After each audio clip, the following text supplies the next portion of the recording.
बिस्मिल्लाहिर्रहमानिर्रहीम अस्सलाम वालेकुम। आप देख रहे हैं GM current affair YouTube channel. मैं हूं डॉक्टर गुलाम मुर्तज़ा। आप सभी दोस्तों को मोहब्बतों भरा सलाम।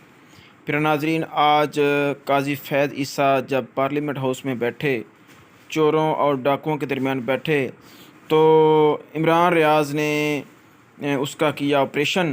तो इमरान रियाज़ ने क्या कहा, आइए सबसे पहले वो देखते हैं, फिर देते हैं अपना रिव्यू। जरदारी सब जानते हैं, वफामत के बादशाह हैं, जिनका हाल ही में जो सबसे बड़ा कारनामा है वो वफादारियों को तब्दील करवाना है।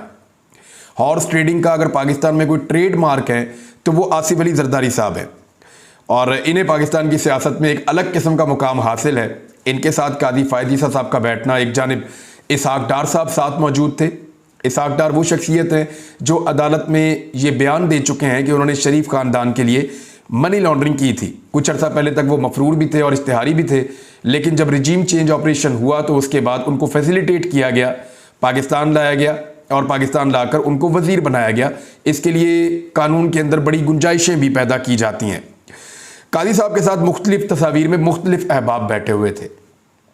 कहीं पे पीपल्स पार्टी के लोग, कहीं पे PMLN के लोग, वजीर आजम भी साथ बैठे रहे, कभी फजलुर रहमान साहब की पार्टी के लोग, कभी किसी और पार्टी के लोग।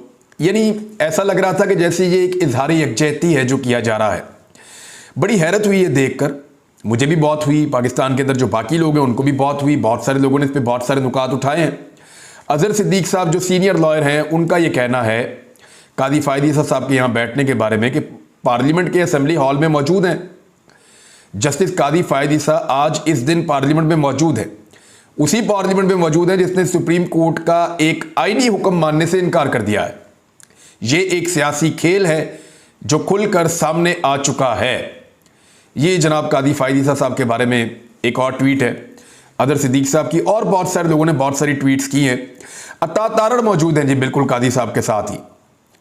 इस शख्स ने हाथ में आइन की किताब उठाकर गंदे इशारे किए थे।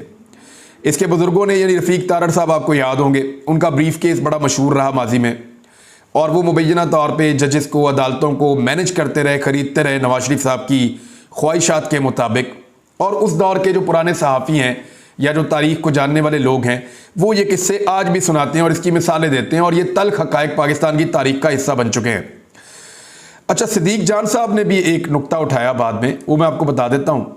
जब ये तकरीब चल रही थी तो सिद्दीक जान ने ट्वीट किया, उन्होंने कहा कि जस्टिस काजी फैज़ ईसा, बिलावल, जरदारी और शहबाज शरीफ सब ऐवान से चले गए हैं। कन्वेंशन तो अभी तक जारी है। क्या अंदर कोई खुफिया मुलाकात हो रही है? क्या chief justice of Pakistan justice Umar Ata Bandial साहब के खिलाफ कोई नई साजिश तैयार हो रही है? ये सवालात उठाए सिद्दीक जान साहब ने। अब हो सकता है काजी फैज़ ईसा साहब को अंडरस्टैंडिंग ना हो, या उनको कुछ और बताया गया हो, जब वो वहाँ पहुँचे तो सूरत हाल कुछ और हो। इसका हल्का सा तस्करा भी उन्होंने किया है। लेकिन दुनिया भर में जजेस को एक ख़ास किस्म की इज्जत हासिल रहती है, एक मुकाम हासिल रहता है, और इस तरह के लोगों के बीच में जजेस नॉर्मली नहीं बैठते। उनके लिए अलग इंतज़ाम किया जाता है, और उनको एक मनसब के हिसाब से उनको मुकाम मिलना चाहिए था। लेकिन वो उन लोगों के बीच में बैठे जिनकी शोहरत, मैं ज़रा थोड़ी सी आपको बता देता हूँ, जो लोग शब खून मारकर रजीम चेंज ऑपरेशन के नतीजे में इक़्तिदार में आए, काजी फैज़ ईसा साहब आज उनके बीच में बैठे थे, जिन्होंने आते ही अपने तमाम केसेस फारी तौर पे ख़त्म करवाए। केसेस ख़त्म करवाने के लिए उन्होंने वो कवानीन ही ख़त्म कर दिए जिन कवानीन की वजह से वो गिरफ्त में आते थे। काजी फैज़ ईसा साहब आज उन लोगों के बीच में बैठे थे जिन्होंने साबिक वज़ीर आज़म पर 144 जाली मुकदमा दर्ज करवा रखे हैं। उन लोगों के साथ बैठे थे जिन्होंने सियासी मुखालिफिन पर बदतरीन फस्तायत का मुजाहरा किया है, जिन्होंने इस मुल्क में सहाफ़त मुश्किल बना दी। सहाफ़ियों के ऊपर इन्होंने गद्दारियों के और बगावतों के मुकदमे दर्ज करवाए हैं। इंसानी हकूक़ की बदतरीन पामालियाँ की हैं अपने सहूलतकारों के साथ मिलकर। चादर और चार दीवारी का तकद्दुस बार बार पामाल किया है। ख़वातीन की बेहुरमती बार बार की गई है। काजी फैज़ ईसा साहब उन लोगों के बीच में बैठे जिन्होंने गरीबों के साथ कुछ वादे किए और ख्वाब दिखाए, और उसके बाद इक़्तिदार में आने के बाद वो तमाम ख्वाब तोड़ दिए। जिन्होंने मंडियां लगाई और बार बार लगाई, जिनकी ऑडियोज और वीडियोस तक मौजूद हैं कि ये कैसे मंडियां लगाते थे और कैसे इंसानों को ख़रीदते थे, हॉर्स ट्रेडिंग करते थे। जिन्होंने महंगाई 3 गुना ज़्यादा कर दी है, पाकिस्तान की मईशत को डबो कर रख दिया है। काजी फैज़ ईसा साहब इन लोगों के दरमियान में बैठे थे, जिन्होंने इसी ऐवान के अंदर चीफ जस्टिस ऑफ पाकिस्तान और सुप्रीम कोर्ट ऑफ पाकिस्तान की तौहीन की है, बार बार की है और आज फिर की है। मुझे नहीं लगता कि कादी फायद ईसा साहब को इन लोगों के दरमियान बैठना चाहिए था। कहा कि हम कभी कभी दुश्मनों से इतनी नफरत नहीं करते जितनी आपस में करते हैं, अपनी गलतियों और नादानियों को समझकर आगे बढ़ना चाहिए।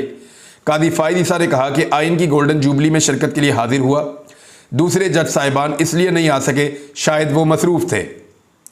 मैंने पूछा था क्या बातें होंगी, बताया गया आइन की बातें होगी। मेरी मौजूदगी में जो सियासी बातें हुई उनसे मेरा कोई ताल्लुक नहीं है। और डिस्क्लेमर भी दे दिया कादी फायद ईसा साहब ने।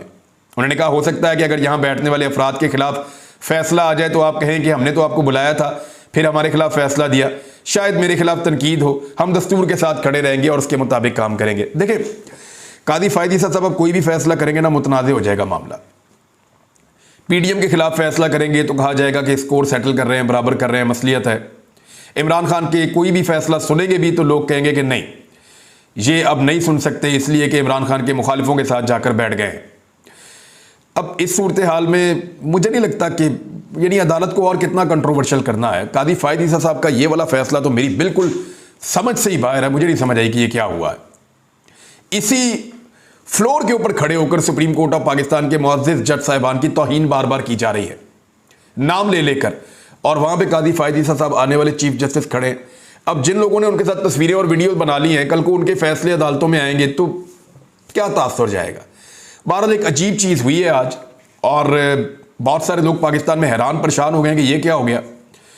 अब मुझे तो और कुछ समझ नहीं आ रही। शहबाज शरीफ साहब के ज़ेर सदारत काबीना का इजलास फिर हुआ और इलेक्शन अखराजात से मुताल्लिक जो बिल है उसको अब पार्लियामेंट को भिजवा दिया गया है। इसहाक डार ने काबीना को समरी से मुताल्लिक ब्रीफिंग दी। काबीना से मंजूरी के बाद बिल को पार्लियामेंट में पेश कर दिया गया। चेयरमैन सेनेट ने बिल मुतल्लिका कायमा कमेटी के सपुर्द करते हुए सेनेटर्स की तजावीज़ जुमेरात तक तलब कर दी है। टाइम जो है उसको अब बाय कर रहे हैं कि 13-14 तारीख तक तो ये मिल गया, फिर आगे भी टाइम बाय करेंगे। तो इलेक्शन करवाने का ऐसा लगता है कि इनका मूड कोई नहीं है। अब साथ ही एक करारदाद भी पेश की गई है कि कौमी असम्बली और चारों सूबाई असम्बलियों के इंतखाबात बैक वक्त करवाए जाएं। तो ठीक है, 2 असम्बलियां तो वैसे ही तहलील हो गई है, आप बाकी तहलील करें और इकट्ठे इंतखाबात करवा दें। वैसे भी आसिफ अली जरदारी और बिलावल आजकल बहुत ज़्यादा कह रहे हैं कि मुज़ाकरात किए जाएं, बार बार इस बात के ऊपर जोर दे रहे हैं कि मुज़ाकरात किए जाएं अपोजिशन के साथ। इमरान खान साहब पहले दिन से तैयार हैं, लेकिन वो ये कहते हैं कि मुज़ाकरात जो है वो इलेक्शन की तारीख दें और बैठकर हमारे साथ मुज़ाकरात करें और तय करें कि कब पाकिस्तान में इलेक्शन करवाने हैं। क्योंकि इमरान खान साहब को ये लगता है कि जो मौजूदा हुकूमत है ये पाकिस्तान के मसाइल को हल नहीं कर पाएगी, बल्कि मसाइल बढ़ते चले जाएंगे।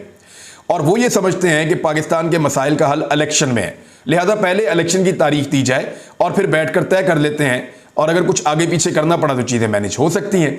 लेकिन अब इमरान खान साहब के साथ मुज़ाकरात करने पे हुकूमत के लोग, पीडीएम के लोग बिल्कुल राजी नहीं थे उनकी जमात के साथ बात करने के लिए, इसलिए कि एस्टेब्लिशमेंट का हाथ उनके सर पे था। एस्टेब्लिशमेंट का हाथ जिसके सर पे भी आता है ना, वो दूसरों से मुज़ाकरात नहीं करना चाहता, क्योंकि उसे ऐसा लगता है कि ताकत उसके पास है और सहूलतकारी उसे मिल रही है, तो उसे क्या ज़रूरत है दूसरों से मुज़ाकरात करके ग्राउंड को लूज करने की।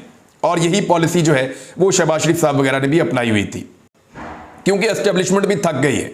वो परेशान हो गए हैं कि सारा कुछ हमारे गले पड़ता जा रहा है, सियासतदानों से ज़्यादा बदनामी तो हमारी हो रही है। तो अब वो इनको कह रहे हैं कि यार खुदा का वास्ता मुज़ाकरात करके खुद ही इलेक्शन में आप लोग चले जाएं और इलेक्शन करवा लें। ये 4 महीने आगे पीछे की बात है, आप इलेक्शन के ऊपर एक दूसरे को राजी करें और जाकर इलेक्शन करवाएं, क्योंकि अब एस्टेब्लिशमेंट चाहती है कि मजीद बदनामी वो अपने सर पे ना ले। लेकिन अभी भी एस्टेब्लिशमेंट के अंदर ऐसे लोग बैठे हुए हैं जो इसको अपने सर्वाइवल का मामला समझते हैं और उन्हें लगता है कि अगर इमरान खान वापस आ गया तो उनके लिए मुसीबत बन जाएगी और उन्हें बहुत सारे ऐसे सवालात का जवाब देना पड़ेगा जिनका जवाब उनके पास नहीं है। बिलावल ने भी यही कहा कि मुल्क में जारी जमहूरी और आईनी बुहरान से निकलने का वाहिद हल मुज़ाकरात है। आईनी बुहरान तो वैसे है कोई नहीं, आईन ने पाकिस्तान के मुताबिक फैसला दे दिया है सुप्रीम कोर्ट ऑफ पाकिस्तान ने, और उसके मुताबिक इंतखाबात ही होने हैं, और वो भी 90 रोज़ के अंदर होने हैं। अब चंद नागुज़ीर वजूहात की बिना पर चंद रोज़ आगे चले गए हैं, लेकिन इंतखाबात तो 14 मई को होने हैं। अगर फंड जारी नहीं करते तो देखना यह है कि सुप्रीम कोर्ट ऑफ पाकिस्तान आज रात 12 बजे अदालत खोलती है या नहीं। और मुसीबत बन गई है जी हुकूमत के लिए। हुकूमत ने कोशिश की कि 1990 से लेके 2000 तक का जो रिकॉर्ड है वो पब्लिक ना करना पड़े, यानी 2001 तक का जो 1990 से लेकर रिकॉर्ड है तोशा खाना का, वो पब्लिक ना करना पड़े, क्योंकि लाहौर हाई कोर्ट ने हुक्म दिया हुआ था इससे पहले वाला रिकॉर्ड तो इन्होंने मुबैना तौर पे टेम्पर्ड करके पेश कर दिया था ना, ये रिकॉर्ड देना नहीं चाह रहे थे कि इसमें बड़ा गंद घोला है पीपल्स पार्टी ने और नून लीग ने। अब हुआ ये कि ये अदालत में गए, उल्टा के इनको कोई फेवर मिलती, ये एक और बेंच के अंदर गए अपील लेकर, और जो बेंच बना उस बेंच ने, 2 रुकनी बेंच ने जो फैसला जारी किया, उस फैसले के मुताबिक इन्हें अब कह दिया गया है कि आप 1947 से लेकर 2000 तक का रिकॉर्ड लेकर आए। यानी पहले इनको सिर्फ 1990 से लेकर 2001 तक। तो नाजरीन, आपने देखा कि इमरान रियाज ने काजी फैज़ ईसा का कैसे किया ऑपरेशन, और उसकी जो वो बैठे थे उसका उन्होंने पूरा का पूरा हवाल बताया। तो यही थी आज की मेरी वीडियो। उम्मीद करता हूँ आपको मेरी वीडियो पसंद आएगी। वीडियो पसंद आएगी वीडियो को लाइक करें, शेयर करें, हमारे चैनल को सब्सक्राइब करें। मिलते हैं अगली वीडियो में किसी नए टॉपिक के साथ। तब तक दीजिए इजाज़त। अल्लाह हाफिज़।